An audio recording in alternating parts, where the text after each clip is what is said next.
welcome to Reactive Terrain, our 5-minute craft series. And in this episode, we're going to show you how to make lovely grass for your indoor crawler course. Just to prove that this is real, look at the state of G-Dog. I'm sweating. Yeah, well, we've got to, we're nothing fancy at Reactive Terrain. Right, this episode, we're going to teach the folks how to make grass from Sawdust. That's right. And not just grass, you can make mud, sand, snow. I mean, the world is your oyster at this, whatever you want. So let's have a look at the basic tools you're going to need. You are going to need some sawdust. Yes, this is just everyday sawdust. Now, it is sieved. We did sieve it just to get rid of all the little bits and bobs out of it. Tea is essential. That's the most essential part of the whole thing. It's got nothing to do with the process. It just keeps G-Dog happy. And then you're just going to need some standard acrylic paint on any colour you want. Now remember, if you've got your primary colours, you can make lighter green by adding different yellows, different whites. You can make darker greens by adding blacks and browns. And so once you've got your primary colours, you can pretty much mix up what you like. You're going to need a stirring stick. It's a lovely stirring stick there, G-Dog. Yes. And a bucket. A bucket. Right, G-Dog. And it's very, very simple. Let's go. It is simple. Basically, you pick whatever colour you want. We're going to go for the light green. You can buy this in any hobby store, anywhere. It's just an acrylic paint. And all I'm going to do is I'm going to squeeze half a tube into the bucket. Simple. Then I'm going to get my sawdust. And I'm going to take approximately 2 handfuls, because I didn't add all the paint. Now again, this type of thing, it is all personal preference. You can add lots of paint and lots of sawdust, little paint. What you get? Up to you. You get a gobule of paint. Is that what it's called? A gobule of paint. Gobule of paint. Excellent. So. Okay, cool, great. Well, I'm sure someone will correct you. I'm sure they will. And then basically you just got to mix the paint into the sawdust. Right. Keep stirring and stirring and stirring until all the paint has disappeared. Which it hasn't yet. Which you can still see there's clumps of paint. So G-Dog needs to keep stirring. As you can see just here, we've already prepped some light brown and some dark brown. And this is to add mud texture up on the mountains. You can see just here, we're going to add some textured mud coming all the way down here. That'll add a nice bit of characteristic to it, and a little bit on this slope as well. And the reason why we're adding it to slope is because if we use natural, it would just all end up at the bottom, and we wouldn't be able to get that nice kind of mud look going up the side of the mountain. Have you stirred that yet, G-Dog? It takes quite a bit to stir it. Right. Depends. If you can add water to it. Well, you can, yes. And that will make it a lot quicker to stir. But it also needs quite a while to dry out. 24 hours to dry out, yeah. So we're too impatient. I prefer to do it. So we do it like this. Look at that. It's turned green now, and it is literally ready to use. It's nice and dry, so it will stick to the glue. And that's it. And that's... When you're doing big batches like this, you can put it out on a board, leave it to dry.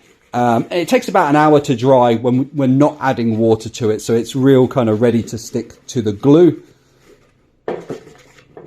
Right. Let's show them how they use it. Now, the thing you can do with this grass, or sawdust painted in green, is you can brush glue onto your trees and sprinkle it on top, and that gives that quite a nice bit of texture as well. And then you can also do patches of it all over your course.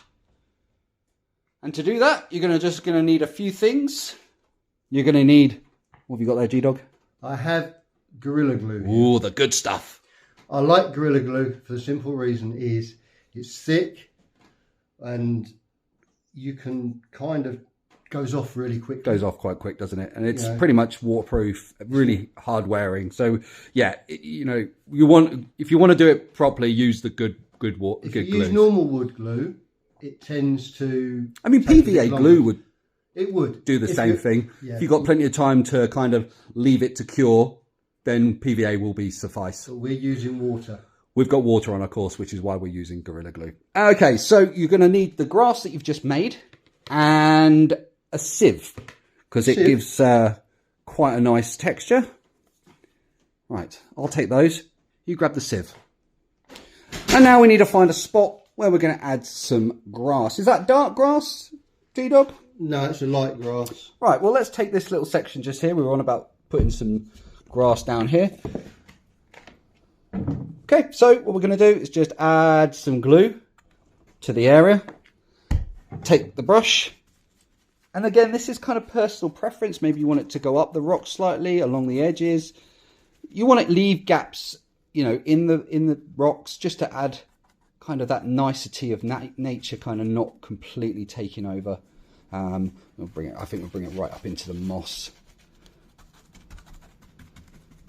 Nicely demonstrated, G-Dog. Right, then you're going to take your sieve.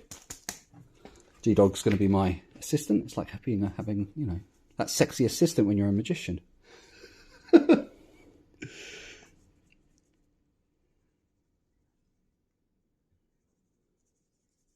So what you'll notice, you'll get all these clumps appear. Best thing to do with those is put them in the bin and continue.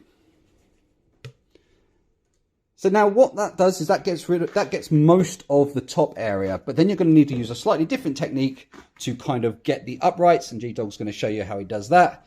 It's quite technical, so pay attention, folks. Ready?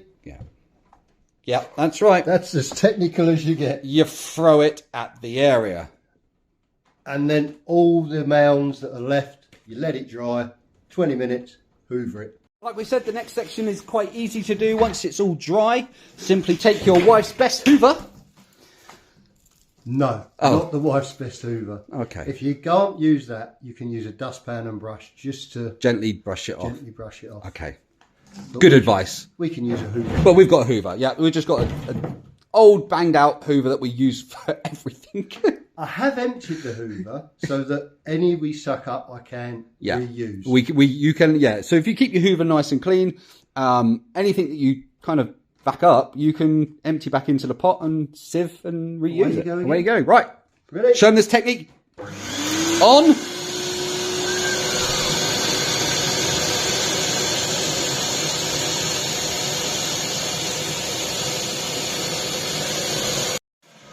All right, there you go. Now you will still see a bit of the glue. It will take about 24 hours to completely go clear.